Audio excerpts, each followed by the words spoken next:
I refuse to not be first. Do we do enough? Well, I never shut up about it.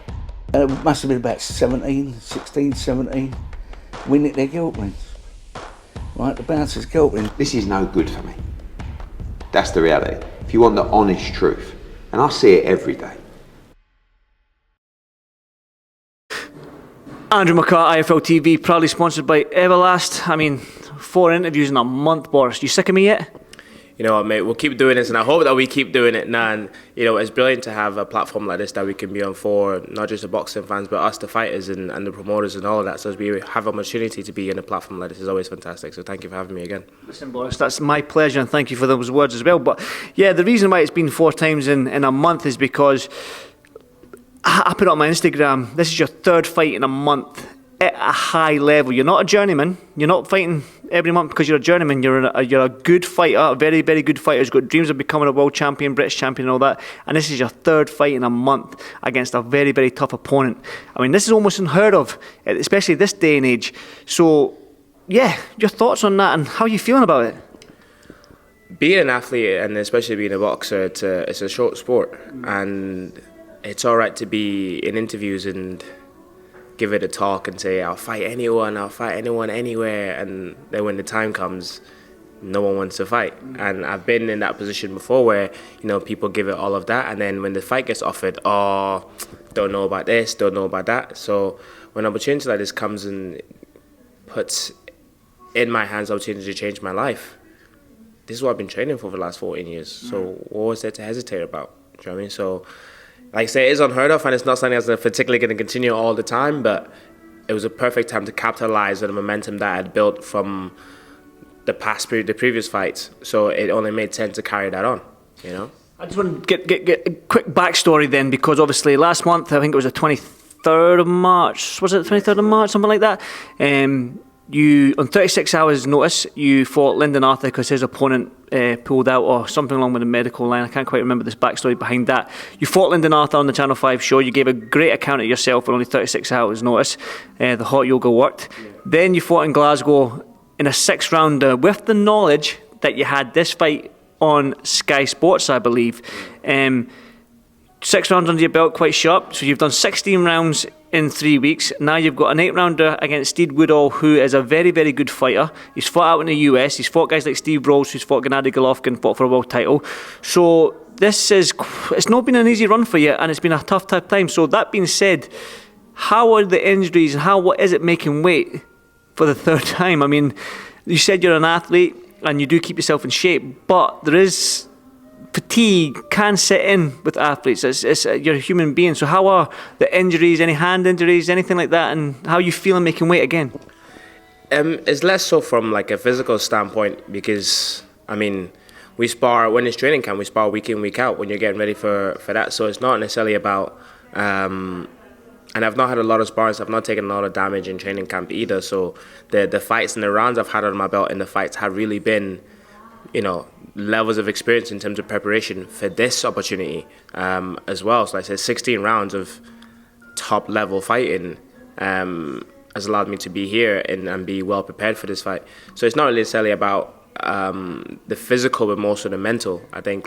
And this is where you see people start to struggle, and that's why people probably don't do it, because mentally it's tough. And like you said, having to, you know, after the first fight, I was back to work on Monday. Do you know what I mean? So then I had to work, and I said, okay, I've got the next one coming up, so I've got to keep my training up, stay sharp, make weight again, back to work on Monday. And then same as this, I'll fight, we fly back, and I'll be back to work on Monday. So is a mental toughness, and that's what's going to drive me here to go out for that win, because mentally I know I've put in too much to come this far and fall short.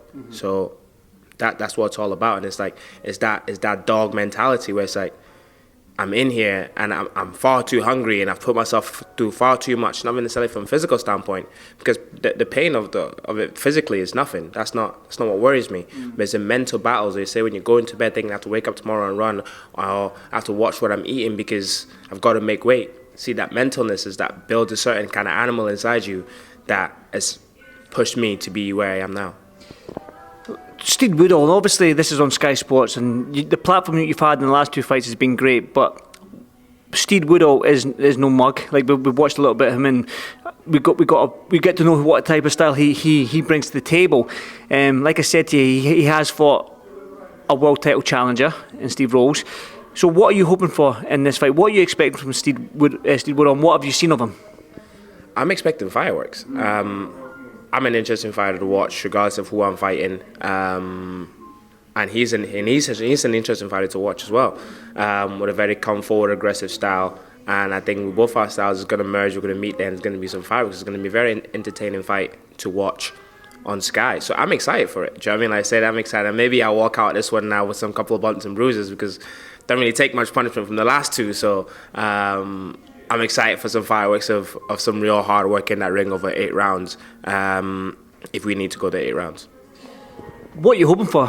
When you win this fight, I said if to you yesterday and you went if, so I'm going to say when, right? And I'll probably see Steed and he'll probably bring this up to me. But what are you hoping for after the victory in this fight? Obviously it's on Sky, big promoter in boxer.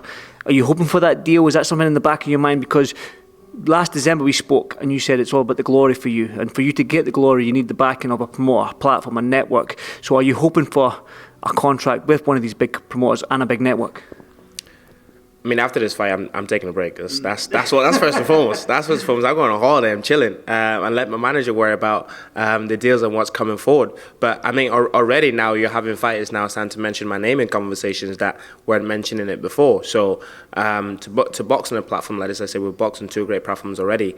This now being the 3rd, and going this and winning this fight and going and winning in the way that I will win it, will be no doubt that something has to come off the back of that. And if something doesn't, it will be disappointing. And I'm sure that it will, absolutely. I'm positive of that factor. So I'm expecting in the new season, or even by the end of the summer, for me to be back out again and fighting on a big opportunity. Super middleweight is the division that you're going to campaign in, and you've mentioned it and I've mentioned it, we spoke about that. Days of old, it's been a division that's been, especially here in the UK, it's been a division that's produced some of the biggest names in the sport. We mentioned the Calzaghes, the Carl Frochers, the George Groves, the Nigel Benns, the Chris Eubanks. I mean, that's just a couple. And then you've got the modern guys as well. So it's produced some of the big names in the sport. And you alluded to the fact that you want to bring the division back again. Is that sort of still the dream and the hopes going forward? Absolutely, and I think, again, like you said, it's just here in the UK, but even when you look outside the UK, who's the pound for pound at the moment? It's Canelo, and where's he fighting at? Super middle. It's just a matter of fact that across not just the UK but the world, is one of the most exciting, outside of the heavyweight division, exciting weights to fight at, because that's when we've seen some of the biggest fights. Like, there's a reason why Canelo is the biggest pay-per-view fighter at the moment, because he fights the super middle, and it's a very exciting way to fight, where he's fought Golovkin twice, and we've watched that super middle be a very exciting fight. So I'm excited to be part of that journey, part of that history. Absolutely, because it's an exciting weight. It's like being a heavyweight and being like, oh, I don't care about fighting a heavyweight. That'd be, you know what I mean? But I'm not a heavyweight, so I'm a super middle, and that's why I'm going to make sure that at this super middle that my name is heard of. I do want a couple more from me. I do want to touch back, because see, last December with that first interview we did at the St Andrews, was it December or November? I can't quite remember. I hadn't seen you for years. Hadn't seen you for years, and it was almost like, wow, what's Boris been up to? And it's like, since that interview, and you mentioned that, because I said I follow you on Instagram, I follow you on Instagram, and I've watched all your CrossFit and stuff, and you're lifting weights and cleaning jerks and and muscle ups and whatnot, and I thought, does Boris still box? And you said, yes, of course I still box. You don't see it on Instagram. But then, since that interview, when you mentioned, I'm in boxing for the glory, and now we're only into 8. In boxing for the glory. Is that? I'm not in boxing for the glory. I'm saying that I'm not in boxing for the glory. That's why you never seen it, because I was still behind the scenes doing the work. So because I knew the time was coming, and it's like I was like, boxing didn't give me the glory that I've been working for, and the CrossFit did. That's why you see most of it. That's what's being published, and it's like now that I'm on the front foot, you're seeing less of the CrossFit, so you see more of the boxing. So it's a matter of like, regardless of the fact that I wasn't just sat there mourning like, oh my God, I'm having such a tough time in boxing, and boxing's, doing me dirty and all that kind of stuff. It's like, no, I challenged my energy to something else, stayed positive towards a sport that I love, kept working behind the scenes, and waited for my time to come. And because I was working behind the scenes, stuff came. I got the phone call and he said there were 36-hour turnover. I was there to fight and put a good display of myself. And this wasn't put a display of myself just because I was doing CrossFit. It's because I was working and grafting. I just didn't sit and moan about it and phone this person to interview me and call this person out and all that kind of stuff. It's like, my time will come, and when that time comes, I'll show you why I've been behind the scenes working. And I did exactly that. Exactly that. And forgive me, that's what you said. The boxing hasn't given me the glory yet. I remember now. But since that interview, though, it's been 4 months, and like, I didn't envision being in this position right now with you 4 months after that interview. I mean, did you envision that? I knew a time was coming, because, and that's why I think when I said to you, it's like, I'm patiently waiting, and it will come and things will happen. Did I expect it to blow up to this kind of magnitude? Not necessarily in such a quick succession. I didn't expect me to be, fighting on the 3, big platforms within the space of a month. Absolutely not. But I knew something big was going to come, and I knew when that moment came that I was really going to showcase myself and show that I deserve to be in this boxing environment and be at it at a high level. I mean, kudos to you. I mean, I put it up on my Instagram. Big shout out to you, man. It's a throwback fighter sort of style, fighting that many times in a month. But you've got a job to do on Saturday night, and you're probably going to see a little bit of Steed tonight at the public workout, and then obviously the weigh-in tomorrow and fight night Saturday. So live on Sky Sports, there's going to be a heavy contingent of Polish crowd, because we're in here in Poland and we know the Polish love their fight scene. So what can they expect from Boris the Blade Crighton?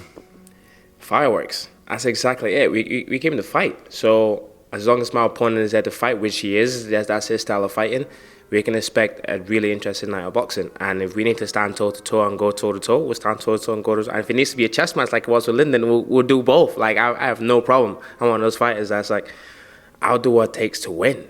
Do you know what I mean? And for me, if it means going to war and dig deep down into deep waters, let's do that. I'm here for it. But also I'll take an easy night of a chess match and still points and still rounds and go home without a scratch, no problem whatsoever. So I'm excited. I hope Steve comes to fight, and I hope he comes to give the crowd a good fight, which I'm sure he will. It's a fantastic platform for both of us, win or lose, to showcase that we deserve to be at this super middleweight division and be part of exciting fights down the line. Definitely. So I'm looking forward to it, man. It's going to be a great night, especially with Alan Savage-Babic and Lucas Rozansky. Do you want to let anyone know the secret as to why and how you can do 3 high-profile fights in a month? Consistency. I was going to say hot yoga. It's the low-key secret. There's consistent discipline in what we've done, and there's a lot of things that you have to just, in terms of like how you live your general life, like it's not just about like, hey, I'm gonna go into an 8-week camp, get fit, and then fight and win. And it's like, I wasn't in an 8-week camp when I fought Lyndon. I was training. I was consistent with my training. Like I said, from the time I spoke to you up to then, it was like I was still in the gym working. I was staying sharp. I was traveling to spar, all these kind of things. I was making sacrifices, not just for an 8-week or a 10-week camp. I was making sacrifices. I've been making sacrifices for the period of time that I've been boxing for. And it's like, if you're really ready to and then the closer I get to an older age, like I said, it's a short sport, and soon enough it will be over. And we've seen plenty of fighters have their careers being cut short because they failed their medical or not being able to, or the career's been cut short before they even start the professional. And it's like, when these opportunities come, we've not got the time to waste to sit back and go, oh, I won't fight this guy now, I'll fight him in 6 months. And like, it looks great that some fighters can do that, and AJ can fight once or twice a year and he's fine, but a lot of us don't. And I've seen guys in my gym, guys that I grew up with, guys that I boxed in the Scotland team with, not have the opportunity to do what I'm doing now because their career has been cut short. And it's like, it's not promised that the next fight is coming. And as long as, it doesn't matter how good you are, your career can be cut short, and the board's going to say, sorry, we're not giving you back your license, and that's it. So when these opportunities come, you have to jump on them. You have to take them. They might not go your way all the time. Then if I didn't go my way, I believe I won it, but it didn't go my way. But look where it's put me. It's put me in an opportunity where I can do well for myself, retire early, and do something. If I keep going the way that I'm going, and God bless, I can do it till I'm 36 or to a point where I decide to retire myself. So for me, it's like, I'm ready to make that sacrifice now of being disciplined so that when the phone calls come, when the moment arises, I can jump onto it rather than be like, oh, sorry, I need an 8-week camp. So it's about living the lifestyle. It's not just about fighting and the moments of glory. And it's like, we've got to be in the gym. You've got to work. I'm not saying you have to be in there sparring all the time. You have to be in there punching bags all the time. But God, then do your road work. Think about your eating, and it's like, people are like, oh, hot yoga, but it's like, I'm doing stuff that's going to allow my body to be healthy, not just today, not just for this next fight, but for 5 years down the line, to longevity. You look at someone like Floyd, he was very meticulous about how he trained and how he ate and how disciplined he was in terms of like, oh no, I don't drink and I don't do all this kind of stuff. And it's like, that's why Floyd was able to box at world level until he was 40 years old. That's why Floyd was 36, putting hands on Canelo like it was nobody's business. And when Canelo was 20-something years old. Do you know what I mean? So like, if you want to be able to do that, you can't just, fight is done, I'm away, get pissed off for the next 3 weeks and you're on it for 3-4 days and you're like, okay, now when I get a training camp, then I'll get back to it. It's like, no, you just got to get back to it. Simple as that, training camp or not. Boris, any young kid watching this interview, any young fighter watching this interview, man, take note of what you just said there. That's an absolutely perfect way for any young fighter that wants to come into the professional game and wants to make it big, is stay ready, stay fit, treat your body right, eat right, and do the things that take care of your body, like you just said there. So listen, Boris, I mean, what time is it? It's, 12 o'clock, 1 o'clock in the afternoon here in Poland. Yeah, we're almost time for the public workout tonight. You're probably going to go for a nice little walk around this lovely little town, city, I think it is, in, I can't really pronounce it, Czesław, I think it's called. I'm not going to ask you, Czesław. So listen, thank you so much again, brother, and I'll speak to you soon, no doubt. Thank you, Boris.